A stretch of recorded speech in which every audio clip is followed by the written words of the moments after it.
या मंडळी नमस्कार मंडळी. हे बघा आमच्या घरी खंडेनवमीच्या पूजाची तयारी चालू आहे. आमच्या इथे हे नैवेद्य असतं. काल करंजी केलेलं आणि आज ह्याला आमच्या इथे हरभऱ्याच्या डाळीचं पिठाने तयार केलेलं वडे बोलतात. काय काय घातलं आहे ह्याच्यामध्ये सगळं? याच्यामध्ये कोथिंबीर, कढीपात, जिरा, काळे तीळ आणि अद्रक, लसूण, जिरा, हिरवी मिरची, लाल मिरची सगळे सामग्री घालून 2-3 घंट्यापर्यंत पीठ भिजायला ठेवायचं.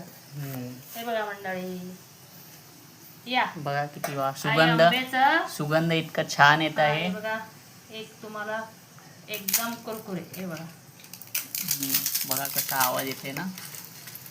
ह्याला आम्ही सकाळी नाश्त्याला चहा सोबत आणि आई आंबेला चढता येईल. ह्याच्यासोबत दही सोबत तर अति उत्तम स्वाद असते. ह्याचा खूप उत्तम स्वाद असते.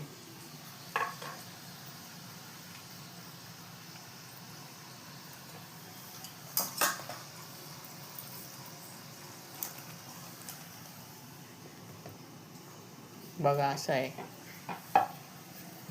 लाईक करा आणि आम्हाला कमेंट मध्ये सांगा ह्याला तुम्ही काय म्हणता. सर्वांची तुमची नवरात्री कशी चालू आहे? सगळीकडे पाऊस चालू आहे. नवरात्री पण सगळीकडे काही एवढं आनंदाचं जात नाहीये. खूप ठिकाणी नुकसान झालेलं आहे. त्यासाठी आम्ही खूप निराश आहोत की हे खूप म्हणजे जनजीवन विस्कळीत झालेलं आहे.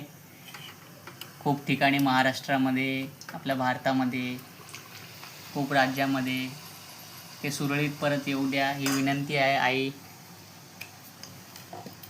अंबाबाईकडे. हे ना बारीक तेलामध्ये हे करावं लागतंय. असं नाही, हे असं पाडून घ्यायचं. तुम्ही पण लाईक कमेंट करा. हे तुमच्या इथे ह्याला काय म्हणतात या रेसिपीला, तर आम्हाला कमेंट करून सांगा. नक्की सांगा. चला धन्यवाद भोजन मंडळी. आमच्याशी जुळून राहा. लाईक करा, सबस्क्राईब करा, कमेंट करा.